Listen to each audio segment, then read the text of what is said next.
السلام عليكم، ازيكم حبايب قلبي؟ عاملين ايه؟ يا رب تكونوا بخير. هنعمل مع بعض وراك رومي في الكيس الحراري. يلا نشويها مع بعض ونشوف الطريقة. اول حاجة هجيب لتر مية واحط فيه 4 معالق دقيق وملح وسكر وليمون. تمام. هنا انا جبت في الخلاط طماطميتين وقرن فلفل وفصين توم وبصلايه كبيره وضربتهم وحطيتهم على الورك بتاعي، وهسيبهم بايتين فيه لحد تاني يوم الصبح. تمام.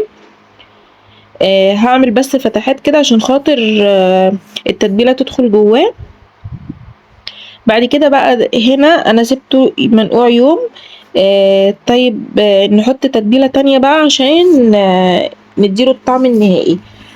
عندي معلقه، اللهم صل على النبي، زعتر. حطيت عليها بابريكا وحطيت فلفل اسود وكمون، وهحط ملح، وهحط صويا صوص ودبس رمان. طبعا انا كده كده متبلاه اصلا بالتتبيله اللي هي بتاعت الطماطم والبصل والجزر والفلفل والثوم. تمام، الخلطه اللي هي الاولانيه. فهو كده متبل معايا حلو قوي. التتبيله اللي انا بعملها دي عشان خاطر تديله لون وطعم من بره كده. تمام. هدهن الخلطة بتاعتي كويس جدا، وهحاول ادخلها برضو في الفتحات بالشكل ده.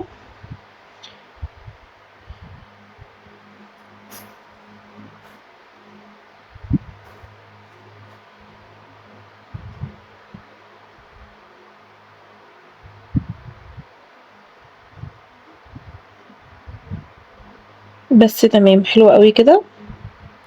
نجيب بقى كيس حراري.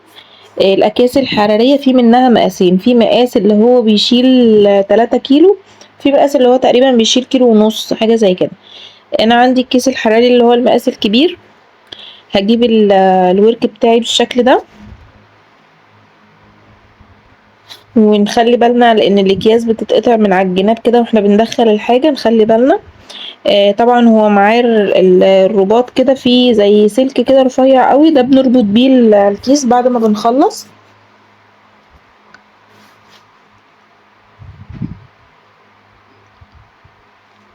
نحط الخضار بتاعنا عشان ياخد الطعم بتاع التتبيلة. وخلوا بالكم كمان الجزر بيدي طعم حلو جدا في الشوي.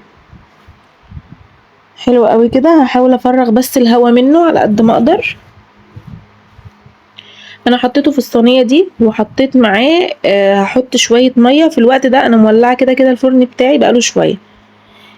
قعد له بتاع ساعتين كده، ساعتين الا في الفرن. وده شكله بعد ما استوى.